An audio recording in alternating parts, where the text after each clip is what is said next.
미국의 목회자 카일 아이들먼이 쓴 책이 있습니다.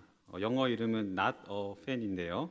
한국에서는 팬인가 제자인가라는 제목으로 번역되었습니다. 오늘 설교 제목을 이 책에서 따오게 됐습니다.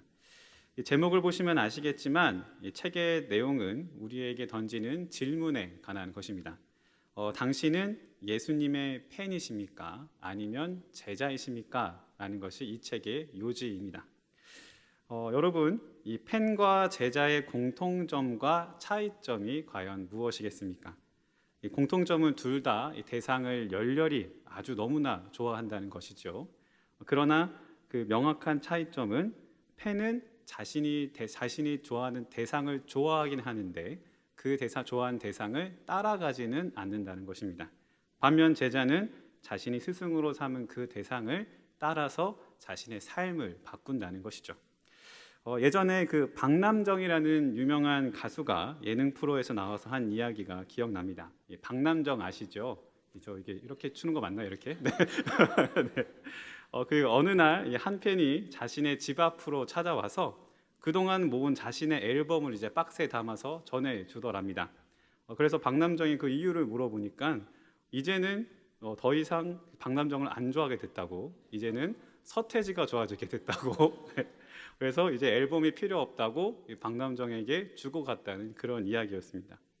이와 같이 이 아이들먼은 그 책에서 오늘날 많은 그리스도인들이 예수님의 제자이기보다는 관중석에서 그저 박수를 보내고 예수님을 좋아만 하는 팬이 되었다고 이야기합니다. 그 팬은 예수님을 존경하고 교회 활동에도 참석하지만 예수님의 삶을 따라가는 이 삶의 변화나 희생은 회피한다는 것이죠. 그래서 결국에는 자신이 좋아하는 대상을 예수님에게서 세상으로 바꾸더라라는 것입니다. 그래서 아이들먼은 책에서 우리 자신을 돌아볼 수 있는 5가지 질문을 제시합니다. 우리 함께 한번 읽어볼까요? 첫째, 나는 예수님을 말로만 고백하는가? 아니면 실제로 따르고 있는가? 둘째, 나는 예수님에 대해 아는가? 아니면 예수님을 진정으로 알고 있는가? 셋째, 예수님은 내 삶의 여러 관심사 중 하나인가? 아니면 유일한 중심인가? 넷째, 나는 외적인 신앙 모습에 집중하는가? 아니면 내면의 변화에 더 관심을 두는가? 다섯째, 나는 내 힘으로 신앙생활을 하는가? 아니면 성령님의 인도하심에 의지하고 있는가? 우리 이 질문에 정말 자신 있게 대답할 수 있는 진정한 제자가 되시길 소망합니다. 그리고 오늘 본문의 말씀에서도 이와 같은 질문, 이 팬과 제자를 나누는 이야기가 진행됩니다. 오늘 본문의 배경을 잠깐 말씀드리면 예수님의 마지막 만찬이라고 불리는 그때입니다. 예수님께서는 제자들과 유월절을 앞두고 제자들의 발을 씻기시고 함께 식사의 자리를 마련하십니다. 그리고 그 식사의 자리에서 이 제자들 중 한 명이 자신을 팔 것이라고 말씀하십니다.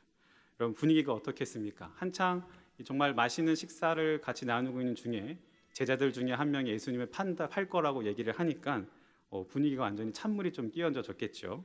그런데 그 와중에 이제 예수님께서 가룟 유다에게 떡을 한 조각 적셔 주시면서 이렇게 말씀하십니다. 너의 일을 속히 하라.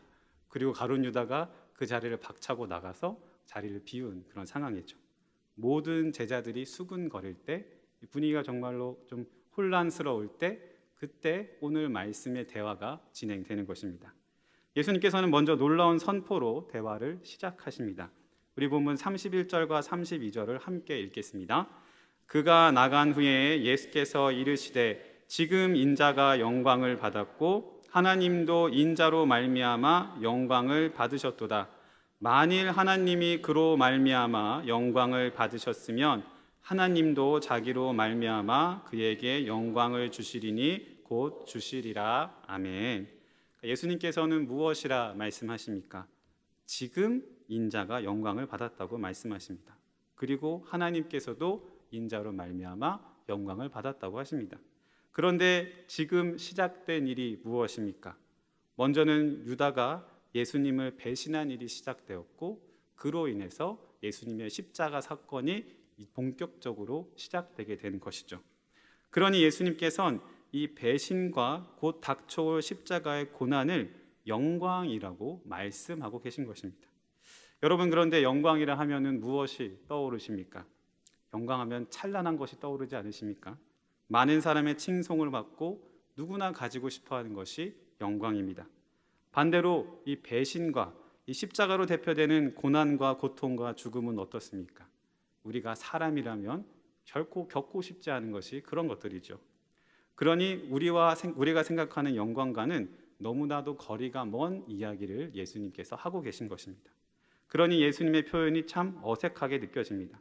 사람들이 세상은 영광이라고 결코 생각하지 않은 것을 영광이라고 말씀하시니까요. 그러나 이것이 바로 제자라면 가장 먼저 이해해야 할 이 하나님 나라의 역설입니다. 세상은 성공과 권력, 명예를 영광이라고 말합니다. 그러나 예수님의 영광은 아버지의 뜻에 온전히 순종하며 자신을 내어주시는 그 십자가 위에 있었습니다. 그래서 예수님의 패는 예수님의 기적과 능력에는 환호하지만 그분이 걸어가신 길, 그 십자가의 길, 고난의 영광 앞에서는 침묵하거나 외면하는 것이죠. 그러나 제자는 바로 그 십자가의 길에서 하나님의 가장 큰 사랑과 영광을 발견하고 그 길을 따르기로 결단하는 것입니다. 이어서 예수님께서는 곧 떠나실 것을 예고하시며 이 제자들이 지켜야 될 가장 중요한 지침을 주십니다. 34절과 35절 말씀을 함께 읽겠습니다. 새 계명을 너희에게 주노니 서로 사랑하라. 내가 너희를 사랑한 것 같이 너희도 서로 사랑하라. 너희가 서로 사랑하면 이로써 모든 사람이 너희가 내 제자인 줄 알리라. 아멘. 그러니까 예수님께서는 당신의 제자들을 구별하는 아주 분명한 한 가지의 기준을 제시하십니다. 무엇입니까? 바로 서로 사랑하는 것입니다. 그러니 우리가 예수님의 제자가 된다는 것은 무엇을 하는 사람이 되는 것입니까? 서로 사랑하는 사람이 되는 것이 예수님의 제자인 것이죠. 그런데 예수님께서 사랑을 말씀하시면서 한 가지 짚고 넘어가신 것이 있습니다. 이 계명, 서로 사랑하라는 계명이 새로운 계명이라는 것이죠. 여러분, 그런데 이 서로 사랑한다는 것 좀 많이 익숙하지 않으십니까? 그러니까 예수님께서 완전히 새로운 것을 말하신 것 치고는 너무나 우리에게 익숙한 것을 얘기하시니까 조금 의구심이 들기도 합니다. 그러니까 예를 들어서 레위기 19장 18절에 보면 이미 이웃 사랑하기를 나를 사랑하는 것처럼 서로 사랑하라고 말씀하셨습니다. 그렇다면 예수님께서는 왜 이 계명, 이 서로 사랑하는 계명을 새로운 계명이라고 하신 것일까요? 그것은 우리가 이 서로 사랑할 때 새로운 기준이 덧붙여졌기 때문입니다. 우리 예수님께서 우리를 서로 사랑하라 말씀하실 때 어떻게 서로 사랑하라고 하십니까? 혹시 아까 말씀 다시 한번 띄워주실 수 있으실까요? 네. 사랑의 개념, 그 전의 말씀이요. 네, 감사합니다. 무엇과 같이 사랑하라고 하시죠? 내가 너희를 사랑한 것 같이 사랑하라고 하십니다. 그러니 예수님처럼 서로를 사랑하라는 것이죠. 여러분, 이 예수님의 사랑이라고 하면은 어떠한 사랑입니까? 십자가의 사랑, 그렇죠? 자격 없는 나를 먼저 찾아오신 사랑이 예수님의 사랑입니다. 원수까지도 품으신 사랑이지요. 말씀하신 것처럼 자신의 생명까지 내어주신 그 사랑이 바로 예수님의 사랑입니다. 그러니 이 세상에는 전에 없었던 사랑이기 때문에 같은 사랑이라는 단어를 사용하지만 이것이 새로운 계명이 되는 것입니다. 그리고 이 새로운 사랑이 바로 제자됨의 첫 번째 갈림길이 됩니다. 여러분, 이 펜도 역시 예수님을 좋아한다지 않았습니까? 그래서 예수님이 말씀하시는 이 사랑의 개념을 굉장히 좋아합니다. 이 놀라운 예수님의 사랑에 대해서도 감동도 받습니다. 그러나 자신의 시간과 물질, 감정을 희생해야 하는 이 구체적인 사랑의 실천 앞에서는 주저하게 되는 것이죠. 나에게 상처 준 사람을 용서하는 일, 나와 생각이 다른 지체를 품어주는 일, 도움이 필요한 이웃에게 기꺼이 손을 내미는 일은 피곤하고 어려운 짐으로 외면하는 것이 펜의 모습입니다. 하지만 제자는 어떻겠습니까? 다른 모습이겠죠. 제자는 예수님께 받은 그 놀라운 사랑에 감격하여서 그 사랑을 흘려보내는 것을 목적으로 삼습니다. 사랑하는 것이 때로 힘들고 내 마음이 상하고 억울할 때도 있지만 예수님께서 나를 그렇게 사랑하셨다는 그 사실 하나 때문에 다시 사랑하기를 선택하는 것입니다. 내면이 성숙해서 인격이 훌륭해서 사랑하는 것이 아니라 나를 사랑하신 예수님의 사랑을 알기에 그 사랑에 순종하고 나아가는 것이 참된 제자의 모습입니다. 그렇습니다. 예수님께서는 이 서로 사랑하라는 그 말씀을 통해 우리가 진짜 제자인지 아닌지를 알아보시는 것입니다. 그러니 우리가 진정으로 예수님의 사랑으로 서로를 사랑하길 원합니다. 예수님이 우리의 모습을 보셨을 때 참된 제자임을 알아볼 수 있도록 우리가 이 사랑을 포기하지 않기를 원합니다. 그런데 이처럼 예수님께서 제자도의 핵심인 사랑에 대해 말씀하셨을 때 예수님의 제자였던, 그러니까 제자라고 자처하던 베드로는 조금 다른 것을 바라봅니다. 우리 36절 말씀을 같이 한번 읽겠습니다. 36절입니다. 시몬 베드로가 이르되 주여 어디로 가시나이까?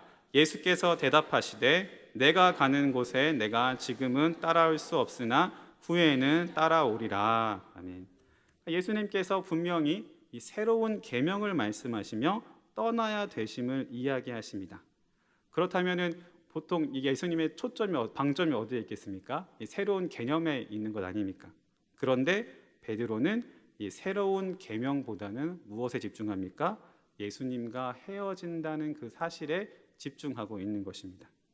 예수님께서 영광과 새 계명같이 예수는 정말로 제자들에게 전해주고 싶으셨던 그 의미보다는 베드로 스스로 생각해서 자신이 중요하게 생각하는 것을 더 바라보고 있는 것이죠.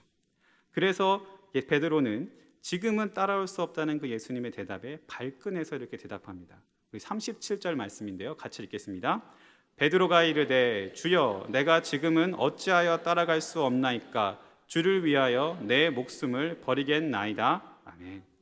여러분 어떠십니까? 이 고백 자체는 굉장히 멋있고 대단한 고백 아닙니까? 내 목숨을 버리면서까지 주님을 따라간다니요. 그런데 이러한 베드로의 모습은 열정적인 팬의 모습이자 분명한 한계를 지닌 모습입니다. 이 베드로의 대답이 제가 거짓말이었다는 것은 아닙니다. 결코 거짓말을 하지 않고 아마 진심으로 그렇게 믿었을 것입니다. 그러나 여기에는 치명적인 함정이 있는데요. 바로 베드로의 이 위대한 고백에 나라는 주어가 너무나 선명하게 자리 잡고 있다는 겁니다. 베드로가 무엇이라고 얘기합니까? 내가 지금은 어찌하여 따라갈 수 없나이까? 내 목숨을 주를 위하여 버리겠나이다 라고 이야기하고 있죠. 그의 자신감, 그의 결단, 그의 신앙 고백이 무엇에 기반을 두고 있는 것입니까? 이 나라는 스스로의 존재와 능력과 의지에 그 기반을 두고 있는 것입니다. 그는 자신의 열정과 의지만 있다면 예수님을 끝까지 따를 수 있다고 확신한 것이죠. 그런데 여러분, 우리가 경험해 보니 어떻습니까? 우리가 믿음 생활을 해보니 어떻습니까? 우리의 힘만으로 예수님을 따라가는 것이 가능한 일입니까? 우리의 이 불안정한 감정으로 예수님을 진정으로 사랑할 수 있습니까? 못하지요. 그러니 베드로는 아직까지 이 진심으로 자신의 연약함을 몰랐던 것입니다. 여러분, 팬은 이처럼 자신의 감정과 열정을 믿습니다. 감정이 뜨거울 때는 무엇이든지 할 수 있을 것 같죠. 그러나 감정이 식고 어려운 현실의 벽에 부딪히면 쉽게 넘어지는 것이 팬의 모습입니다. 반면 진정한 제자는 내 힘과 내 열정으로만 가지 않습니다. 겸손한 마음으로 하나님의 도우심을 구하며 나아가죠. 그러니 우리의 모습을 더욱더 돌아보기를 원합니다. 여러분, 우리의 신앙은 지금 어디에 뿌리를 내리고 있습니까? 혹시 뜨거운 감정과 결단만을 의지하고 있지는 않습니까? 열정은 중요합니다. 그러나 내 의지와 내 힘에 기반한 것은 한계가 있다는 것을 꼭 기억하셨으면 좋겠습니다. 예수님을 따르는 길은 단거리 경주가 아닙니다. 평생을 달려야 하는 마라톤이죠. 그러니 내 힘만이 아니라 주님이 공급해 주시는 힘이 함께 있어야 완주할 수 있는 것입니다. 그래서 예수님께서는 이 자신의 목숨까지 버리겠다는 그 베드로의 고백을 아주 찬물을 끼얹는 말씀을 하십니다. 우리 38절 말씀인데요. 우리 함께 읽겠습니다.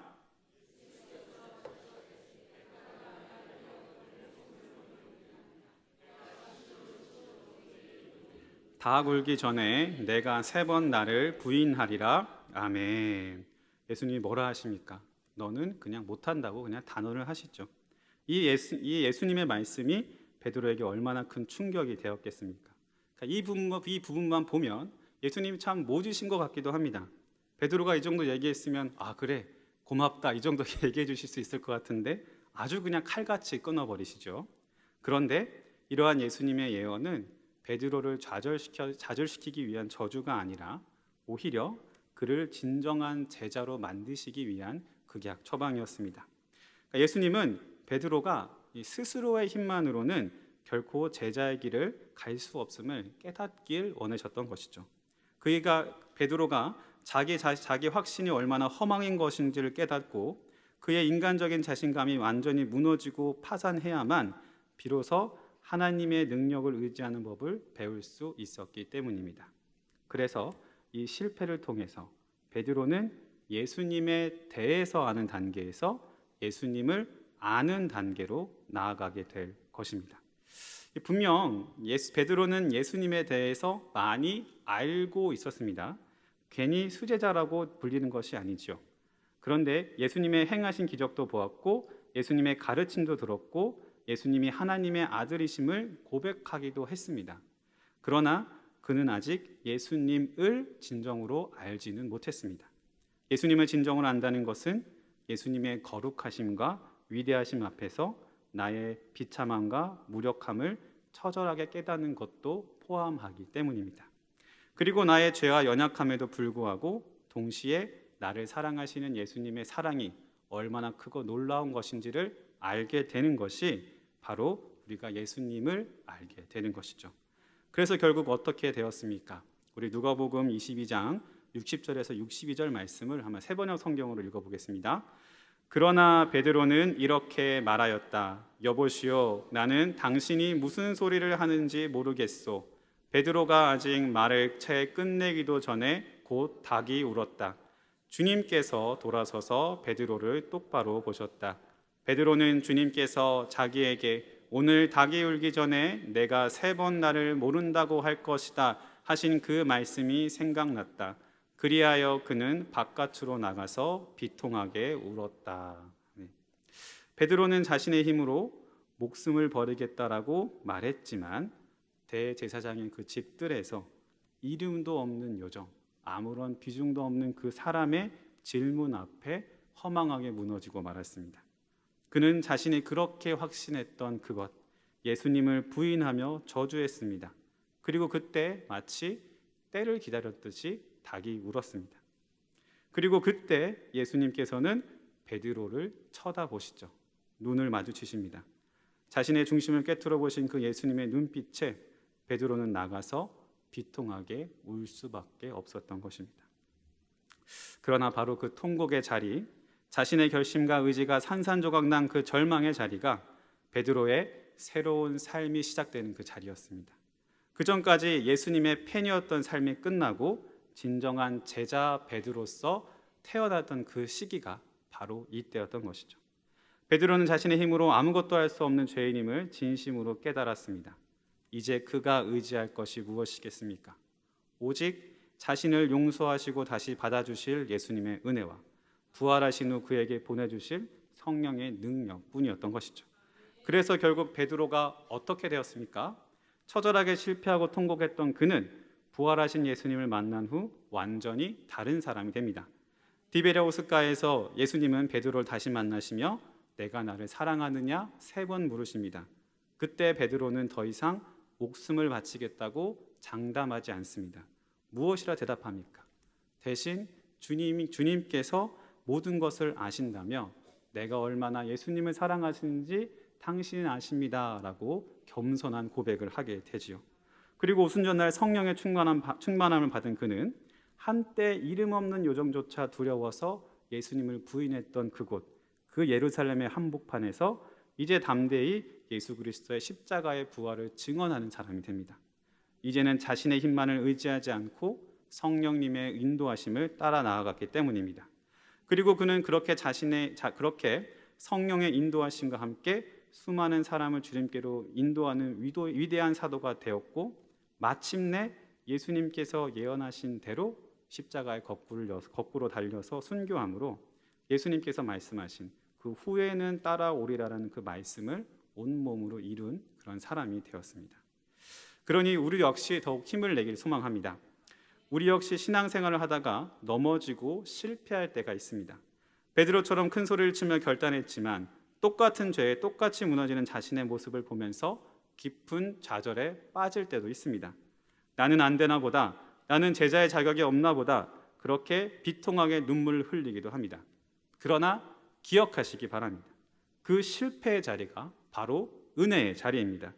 나의 힘으로는 불가능하다는 것을 인정하는 그곳이 바로 성령님께서 일하시는 출발점이 되기 때문입니다. 팬은 실패하면 관중석으로 돌아가 버립니다. 그냥 관객 관람하는 공연이 끝나고 집으로 돌아가면 그만이죠.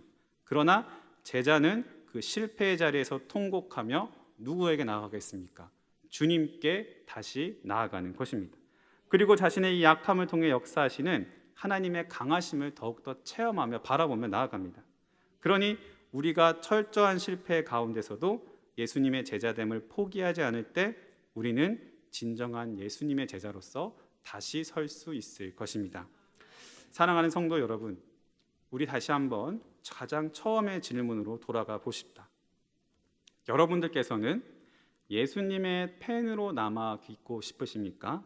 아니면 예수님의 제자가 되고 싶으십니까? 발업기는 예수님의 진정한 제자가 되시길 소망합니다.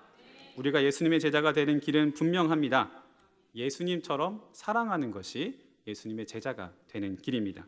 그 사랑을 머리로만 알고 한 발자국 멀리 떨어져서 그저 감격하고 바라보는 것이 아니라 예수님의 사랑을 실제로 실천하며 살아내는 것이 우리들의 삶의 모습입니다. 하지만 그 길이 결코 쉬운 것도 아님을 함께 고백할 수밖에 없습니다. 베드로와 같이 자기 확신에만 차 있다면 우리는 분명 넘어지고 좌절하는 상황을 만날 수밖에 없을 것입니다. 그러나 우리가 예수님의 제자가 되기로 마음먹고 그것을 향해 넘어져도 계속해서 달려나갈 때 그 길에 누가 함께 하십니까? 우리의 영원한 사랑이자 동반자이신 예수님께서 함께해 주시며 우리의 발걸음에 하나님의 능력을 더해 주실 것입니다. 여러분, 이제 팬의 자리, 관중석에서 일어나서 제자의 자리, 그 경기장으로 내려오셔야 됩니다. 이곳 우리의 삶의 현장, 그 자리에서 참된 제자로서의 삶을 더욱더 살아내시길 소망합니다. 함께 기도하겠습니다.